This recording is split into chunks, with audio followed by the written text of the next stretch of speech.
നമ്മളെ സംബന്ധിച്ച് എല്ലാവരും വളരെ സന്തോഷത്തിലാണ്, സംതൃപ്തിയിലാണ്. കാരണം മടിക്കൈ പഞ്ചായത്തിൻ്റെ മഴപ്പൊലിമയുമായി ബന്ധപ്പെട്ടുകൊണ്ടാണ് ഓർക്കോൽ മീത്തലെ തറവാട് തെയ്യംകെട്ട് മഹോത്സവവുമായി ബന്ധപ്പെട്ടുകൊണ്ട് ഈ നെൽകൃഷി ഇറക്കിയത്. പ്രത്യേകിച്ച് കൃഷി വകുപ്പിൻ്റെ കൃഷി ഓഫീസറും അതുപോലെ തന്നെ അസിസ്റ്റൻ്റ് കൃഷി ഓഫീസറും കൃഷി ഓഫീസർമാർ എല്ലാവരും നമ്മുടെ ഈ വേദിയിലുണ്ട്. പ്രത്യേകിച്ച് അവരുടെ നല്ലൊരു സപ്പോർട്ട് ഇതിൻ്റെ ഭാഗമായിട്ട് ഉണ്ടായിട്ടുണ്ട്. പഞ്ചായത്ത് നൽകിയ വിത്താണ് ഇവിടെ നെൽകൃഷിക്കായി നമ്മൾ ഉപയോഗിച്ചത്. ഏറ്റവും നല്ല രീതിയിൽ നാടിൻ്റെ ഉത്സവമാക്കി മാറ്റാൻ നമ്മുടെ മഴപ്പൊലിമയിലൂടെ നാട്യോത്സവം കഴിഞ്ഞിട്ടുണ്ട്. അതിൻ്റെ ഒരു സമാപനം എന്ന രീതിയിലാണ് നമ്മൾ ഈ നെൽകൃഷി വിളവെടുക്കുന്നത്. ഏറ്റവും നല്ല രീതിയിൽ ഏകദേശം 4 ഏക്കറോളം സ്ഥലത്താണ്, എരിക്കുളം പാടശേഖര സമിതിയുടെ കീഴിലുള്ള 4 ഏക്കർ സ്ഥലത്താണ് നമ്മൾ ഈ കൃഷി ഇറക്കിയത്. കൃഷിയെക്കുറിച്ച് വളരെ മടിക്കയെക്കുറിച്ച് കൂടുതൽ പറയാനില്ല. ഏറ്റവും യുവതലമുറ ഉൾപ്പെടെ കൃഷിയിലേക്ക് ഇറങ്ങുന്നുണ്ട്. അതുപോലെ തന്നെ ക്ഷേത്രങ്ങളുടെയും മറ്റ് സ്വയം സഹായ സംഘങ്ങളുടെയും കുടുംബശ്രീയുടെ ഒക്കെ നേതൃത്വത്തിൽ നമ്മളിപ്പോൾ നെൽകൃഷിക്ക് വലിയൊരു പരിഗണനയാണ് കൊടുക്കുന്നത്. പ്രത്യേകിച്ച് നമ്മൾ പറയുന്നത് പോലെ ചേറിൽ കൈകുത്തിയാലേ ചോറിൽ കൈകുത്താൻ നമ്മൾക്ക് അധികാരമുള്ളൂ. കാർഷിക മേഖലക്കകത്ത് പ്രവർത്തിക്കുന്ന കർഷകരെ അഭിനന്ദിക്കുകയാണ്. പ്രത്യേകിച്ച് ഈ തറവാട് ഉത്സവവുമായി തെയ്യംകെട്ടുമായി ബന്ധപ്പെട്ടുകൊണ്ട് നമ്മളിങ്ങനെ ഒരു നല്ലൊരു ആശയമാണ് നമ്മുടെ മുമ്പിലേക്ക് വന്നത്. നമ്മുടെ ഭക്ഷ്യസുരക്ഷിതത്വത്തിൻ്റെ ഭാഗമായി തന്നെ ഈ നെൽകൃഷിയെ നമ്മുടെ നാട്ടിനകത്ത് കൂടുതൽ നമ്മുടെ തണ്ണീർത്തടങ്ങളെ സംരക്ഷിക്കുക എന്ന വലിയൊരു ലക്ഷ്യത്തിൻ്റെ ഭാഗമായി തന്നെയാണ് നമ്മൾ ഈ ഒരു പ്രവർത്തനത്തിലേക്ക് എത്തിയത്. നമ്മളെ സംബന്ധിച്ച് വളരെ അഭിമാനമുണ്ട്, സന്തോഷമുണ്ട്, സംതൃപ്തിയുണ്ട് എന്ന് പറഞ്ഞതുപോലെ നല്ല വിളവ് തന്നെയാണ് നമ്മൾക്ക് നൽകിയത്. നന്നായി തന്നെ പൂത്തുലഞ്ഞു നിൽക്കുന്ന നെൽക്കതിരുകൾ വയലിൽ കാണുമ്പോൾ നമ്മളെ സംബന്ധിച്ച് വളരെ സന്തോഷ നിർവൃതിയാണ്. കാരണം നമ്മൾ ഇതിൻ്റെ ഭാഗമായി ഒരുപാട് നാളത്തെ പരിശ്രമം തന്നെയാണ് ഈ നെൽകൃഷി ഇറക്കുമ്പോൾ നമ്മൾ നേരിട്ടത്. പക്ഷെ അത് കൊയ്യുമ്പോഴാണ് നമ്മൾക്ക് സന്തോഷം തോന്നുന്നത്. നമ്മൾ വിചാരിച്ചതിലധികം ഉൽപ്പാദനം കിട്ടുമ്പോൾ നമ്മളെ സംബന്ധിച്ച് നമ്മുടെ ഈ പ്രവർത്തനം വളരെ ഭംഗിയായി വിജയിച്ചു എന്ന് തന്നെ നമുക്ക് പറയാൻ വേണ്ടി കഴിയും. കേവലം നട്ടുപോകുന്നതല്ല, അതിനെ സംരക്ഷിച്ചുകൊണ്ട് തന്നെ ഏറ്റവും നല്ല വിളവ് എടുക്കാൻ വേണ്ടി നമ്മൾ തയ്യാറായിട്ടുണ്ട്. അതുപോലെ തന്നെ എനിക്കൊന്ന് തെയ്യംകെട്ടിന് ആവശ്യമായ അരി മുഴുവൻ നമ്മൾക്ക് ഇവിടെ നിന്ന് കിട്ടുമോ എന്ന് തോന്നുകയാണ്. ഇത്രയും നെല്ലാണ് നമ്മൾ കതിര് കാണുമ്പോൾ തന്നെ, കതിരിൻ്റെ കൊല കാണുമ്പോൾ തന്നെ നല്ല വിളവ് തന്നെയാണെന്ന് തോന്നുന്നത്.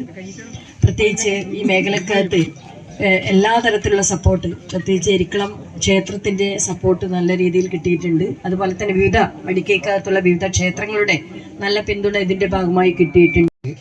മാർച്ച് മാസത്തിൽ നടത്താൻ തീരുമാനിച്ചിരിക്കുകയാണ്. അതിൻ്റെ മുന്നോടിയായുള്ള നെൽകൃഷിയുടെ വിളവെടുപ്പ് ഉത്സവമാണ് ഇന്നിവിടെ നടത്തപ്പെടുന്നത്.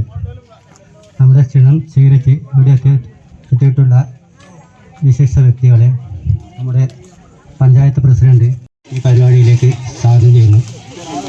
കൂടാതെ കൂട്ടായ്മയിൽ നമുക്ക് നടക്കുമെന്ന് യാതൊരു സംശയമില്ല. എല്ലാവരും നല്ല സഹകരണം ഇതിൻ്റെ ഭാഗമായി, എല്ലാവരുടെ നല്ലൊരു സഹകരണം ഇതിൻ്റെ ഭാഗമായി ഉണ്ടാകണം. എന്നാൽ മാത്രമേ നമ്മൾ ഉദ്ദേശിച്ച രീതിയിൽ ഈ പ്രവർത്തനം പൂർത്തിയാക്കാൻ വേണ്ടി കഴിയും. ഏതായാലും ഞാൻ കൂടുതൽ സംസാരിക്കാൻ തോന്നില്ല, കാരണം ഇപ്പോൾ തന്നെ ഒരുപാട് വൈകി. അപ്പം എല്ലാവരും വയലിൽ ഇറങ്ങാൻ തുടങ്ങിയിട്ടുണ്ട്. ഈ പരിപാടിയുടെ ഉദ്ഘാടനം നിർവഹിച്ച് അറിയിച്ചുകൊണ്ട് ഞാൻ നിർത്തുകയാണ്. ഒരു നാടിൻ്റെ ഐക്യവും കൂട്ടായ്മയും പാരമ്പര്യവും സംസ്കാരവും കാത്തു സൂക്ഷിക്കാൻ ഇതുപോലുള്ള ഉത്സവങ്ങൾ നമ്മളെ പ്രാപ്തരാക്കുന്നു എന്നതിൻ്റെ ഉത്തമ ഉദാഹരണമാണ് കഴിഞ്ഞ മഴപ്പൊലിമയും അതോടനുബന്ധിച്ച് ഇപ്പോൾ നടക്കുന്ന ഈ നമ്മുടെ കൊയ്ത്ത് ഉത്സവവും. അക്ഷരാർത്ഥത്തിൽ തന്നെ ഈ കൊയ്ത്തിനെ ഉത്സവമാക്കി മാറ്റാൻ എരിക്കുളം അതുപോലെ കോളിക്കുന്ന് ഭാഗത്തെ മുഴുവൻ ജനങ്ങളും ഉത്സവത്തിന് റെഡിയായിക്കൊണ്ട് തയ്യാറായിക്കൊണ്ട് ഈ വയലേലകളിൽ എത്തിച്ചേർന്ന് മുഴുവൻ നാട്ടുകാരും അടുത്ത വർഷം 2026 മാർച്ച് മാസത്തിൽ നമ്മുടെ ഈ നാടിൻ്റെ ആകെ ഉത്സവമാക്കി മാറ്റാൻ മടിക്കൈ മീത്തലപുരയിലെ വയനാട്ടുകുലവൻ ദൈവംകെട്ട് മഹോത്സവത്തിന് ആറ്റുനോറ്റ് കാത്തിരിക്കുന്ന ഒരു ഭക്തജന സഹസ്രത്തെയും അതുപോലെ ഒരു നാടിനെയും നമുക്ക് നമ്മുടെ മുന്നിൽ തന്നെ കാണാൻ കഴിയും. സംഘാടക സമിതി രൂപീകരിക്കുന്നതോടുകൂടി ഇതിൻ്റെ പ്രവർത്തനങ്ങൾ വളരെ നല്ല രീതിയിൽ കൃത്യമായി മുന്നോട്ട് കൊണ്ടുപോകാൻ തയ്യാറായി നിൽക്കുന്ന ഒരു പറ്റം യുവാക്കളെയും, അതോടൊപ്പം തന്നെ കാലങ്ങളായി പറഞ്ഞു വരുമ്പോൾ ആചാരങ്ങൾ അന്യം നിന്നു പോകും എന്ന് നമ്മൾ ആശങ്കപ്പെടുമ്പോഴും അതിനൊട്ടും അർത്ഥശങ്കയില്ലാത്ത വിധം ഓരോ ഭക്ത മനസ്സുകളും ഓരോ യുവാക്കളും അതിൽ ഉൾപ്പെട്ടു പോകുന്നു എന്നുള്ളത് നമുക്ക് ഏറ്റവും മാതൃകാപരമായ കാര്യം തന്നെയാണ്. നമ്മുടെ നാട്ടിലെ ഉത്സവങ്ങൾ അല്ലെങ്കിൽ തെയ്യംകെട്ട് മഹോത്സവങ്ങൾ ബാക്കി ക്ഷേത്രത്തിലെ ആചാരങ്ങളെല്ലാം കൃഷിയുമായി ബന്ധപ്പെട്ടിട്ടാണ്. പൊതുവെ നമ്മുടെ വടക്കേ മലബാറിലെ എല്ലാ ഉത്സവങ്ങളും കൃഷിയുമായി ബന്ധപ്പെട്ടിട്ടാണ്. അപ്പോൾ ഈ മീത്തലേപ്പുര, വർക്കോൽ മീത്തലേപ്പുര, ഈ തെയ്യംകെട്ട് മഹോത്സവം എന്ന് പറയുന്നതും ഒരു കൃഷിയുമായി ബന്ധപ്പെട്ട ഒരു അനുഷ്ഠാനമായിട്ടാണ് നമ്മൾ നടത്തുന്നത്. അപ്പോൾ അതിൻ്റെ ഭാഗമായിട്ടുള്ള ഏറ്റവും പ്രധാനപ്പെട്ട ഒരു കാര്യമാണ് അതിന് വേണ്ടുന്ന അന്നദാനം എന്ന് പറയാൻ പാടില്ലെന്നാണ്, എന്നാണ് പിന്നെ അന്നപ്രസാദം അല്ലേ. അന്നപ്രസാദത്തിന് വേണ്ടി കൊടുക്കുന്ന, അതിന് ഉപയോഗിക്കുന്ന നെല്ല്, അരി നമ്മൾ തന്നെ ഉണ്ടാക്കുക എന്നുള്ളതാണ് ഒരു ഉത്സവത്തിൻ്റെ ഏറ്റവും പ്രധാനപ്പെട്ട ഘടകം. അത് നമ്മൾ വളരെ കൃത്യമായിട്ട് ഉണ്ടാക്കിയിട്ടുണ്ട്. എനിക്കൊന്ന് ഇടയ്ക്ക് ആശങ്കയുടെ കൃഷിയായിരുന്നു ഇത് അല്ലേ. ഇടക്കാലത്ത് കൃഷി കമ്മിറ്റിക്കും ക്ഷേത്ര കമ്മിറ്റിക്കെല്ലാം വലിയൊരു ആശങ്കയായിരുന്നു.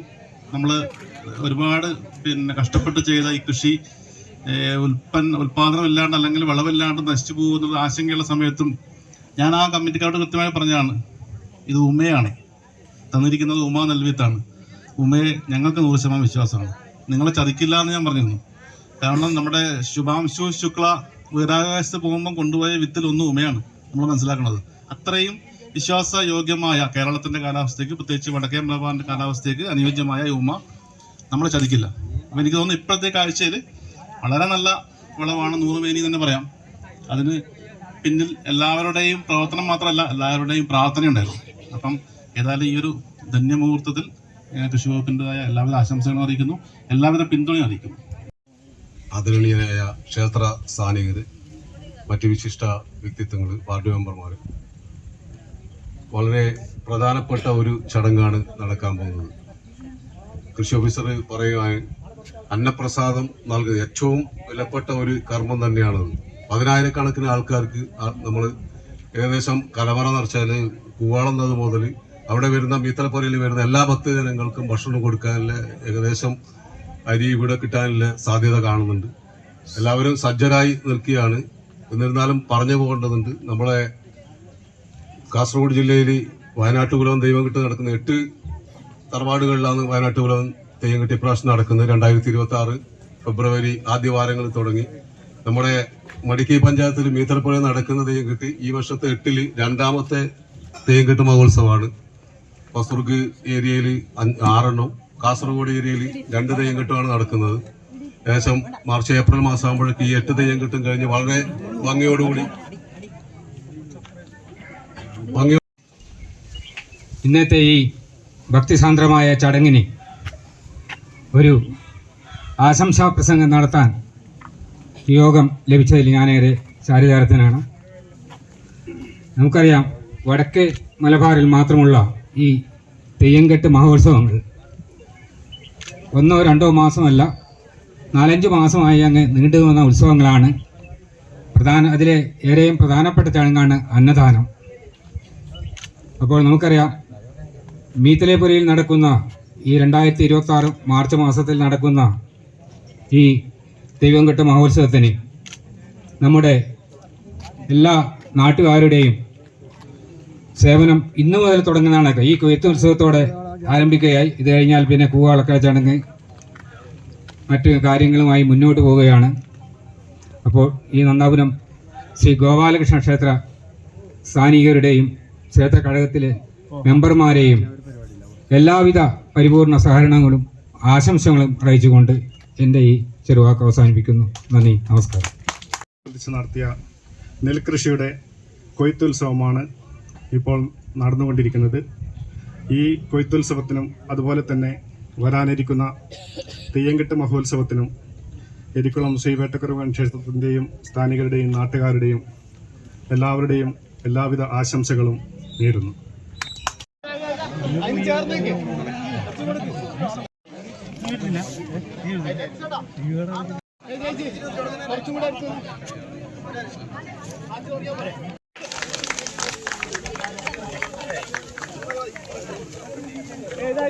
അച്ഛന്മാരാണ് ഉൾപ്പെട്ടോ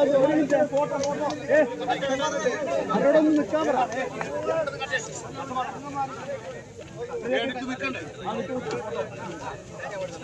അച്ഛന്മാരെന്നാ കറ്റ പിടിച്ച് നിൽക്കണമല്ലോ, കറ്റ പിടിച്ച് നിൽക്കുക അച്ഛന്മാരെ.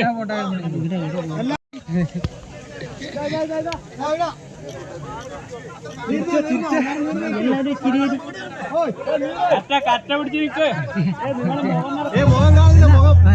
കറ്റ കുറച്ച് താത്തി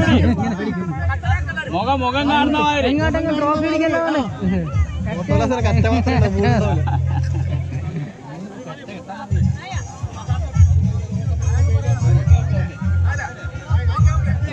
ആ എങ്ങോട്ടേലും വീഡിയോ പിടിച്ചോ വാ.